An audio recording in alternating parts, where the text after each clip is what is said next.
السلام عليكم ورحمة الله وبركاته. 6 شهور كاملين والكاميرا هاي كانت مركونة وما صورنا فيها ولا فيديو. يمكن تسألوا حالكم ليش؟ شو صار معنا؟ وهل عائلة أحمد راجعوا على اليوتيوب أصلا؟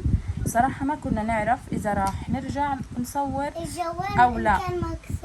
الجوال كان مكسور، لكن إحنا اليوم قررنا نعطي لليوتيوب فرصة جديدة ونفتح معكم صفحة جديدة. خليكم معنا للآخر لأنه اليوم راح نحكي لكم وين كنا وشو صار بحياتنا خلال ال6 شهور. يعني زي ما حكيت لكم زوزو سبقت بالأحداث وحكيت لكم إنه الجوال كان مكسور. هي فعليا ما فيش ولا أي أداة تصوير نصور لكم فيها، يعني لحتى نكمل معاكم.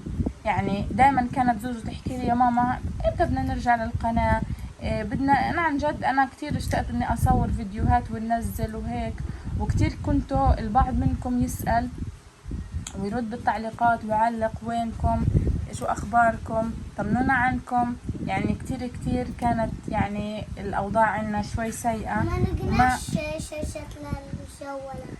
بالضبط، كانت الشاشات كتير غالية والجوالات كمان يعني كتير اسعارها مرتفعة وما فيش اي اداة للتصوير فعليا يعني نصور فيها. بصراحة يعني القرار ما كانش سهل علينا، لكن احنا اتعودنا نشارككم تفاصيل حياتنا وفجأة لقينا حالنا مش قادرين نصور ولا حتى نفكر يعني باليوتيوب. كانت فكرة طويلة والايام كانت بتمشي بسرعة وكل يوم له كان يعني ظروف. كانت الظروف يعني كتير قاسية علينا في الفترة اللي فاتت، بس خلال الفترة هاي كتير اشتقنا لكم وكنا نشوف الرسائل تبعتكم وتعليقاتكم، وفي كتير منكم كان يسأل وينهم متى راجعين، وهذا الاشي خلانا نفكر يعني انه يمكن لازم نرجع حتى لو الامر بيكلفنا انه نرجع من الصفر. يعني فعليا اخر فترة القناة كانت كتير يعني مشاهداتها مرتفعة، مش زي اول ما بلشنا فيها، وتقريبا يعني حققنا فيها شوي بعض من الربح.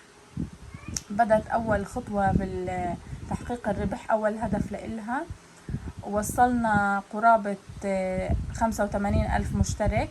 يعني كنا كتير على طبعا كتير على كنا يعني رح نوصل ل100,000 مشترك في فترة بسيطة، لكن الفترة هاي الطويلة كانت يعني ما بدنا نسميها خسارة، بس إنه كانت يعني الحمد لله إنه ان شاء الله يعني نرجع اقوى من قبل ونحقق فيها كل اللي راح علينا.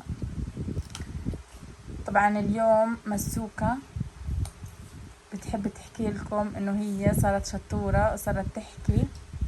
ايش بدك تحكي لهم يا مسوكة؟ مسوكة ساكتة، صار عمرها 2 سنين، صارت تحكي بعض الكلمات، صارت اشطر من اول. وزينب خلصت الروضة وبدها تروح صف اول، صرتي مدرسة صف أول. كانت كل يوم تروح على الروضة وتروح من الروضة. كانت أيام حلوة كتير يعني صراحة. كان نفسي أصور لكم أو إني أنزل من الفيديوهات اللي كنا نصورها، لأنه ما كانش في وسيلة إني أنا أصور أو أنزل أو أعمل أي إشي. إبراهيم صار 4 سنين حاليا. إبراهيم ملهي في الأكل، بياكل بزر. حيروح على البستان. هو 4 سنين صار. لا تمهيدي 5 سنين، بستان هو. انت كنتي تمهيدي ولا صف اول؟ وين رايح؟ تعال خليك. طب ماشي بأشر لك بعد الفيديو، بس احكي كلمة يلا للمتابعين. ماشي، احكي كلمة للمتابعين. شو بتحب تحكي لهم؟ شو بتحب تحكي للمتابعين يا زوزو؟ يلا حطوا لايك وشير وسبسكرايب. حطوا لايك وشير وسبسكرايب وفعلوا زر الجرس لحتى يوصلكم كل فيديوهاتنا ان شاء الله تبعت المرحلة الجاية. يعني الفترة اللي فاتت كانت فترة يعني شبه حلوة، وفاتت البضاعة وتغيرت الحياة علينا. يعني صراحة أحلى من أول، أحلى من الحياة اللي كنا عايشينها بالأول، لأنه صراحة كانت أغلب تصويرنا أو أغلب حياتنا كانت كلها معاناة ما كانش متوفر الأكل، ما كانش متوفر الشرب. يعني في الفترة اللي صارت فيها حياتنا أفضل وأحسن ما كانش في أداة للتصوير إنه نصور فيها. فإن شاء الله يعني الفترة الجاية راح نورجيكم كيف صارت حياتنا الأحسن، والحمد لله يعني ربنا بغير دائما الحال للأفضل. صح يا زوزو؟ مالك ساكتة؟ ايش بتحبي تحكي للمتابعين يا زوزو؟ متابعين. ماما ايش تحبي تحكي لهم؟ ايش بدك منهم؟ زوزو مش عارفة ايش بدها تعبر او ايش بدها تحكي صراحة. لانه إلنا فترة طويلة ما صورنا نهائي، وهي كتير كانت نفسها انه نرجع نصور ونرجع تاني للقناة، لكن ما في بالايد حيلة. بديش اطول عليكم اكتر من هيك.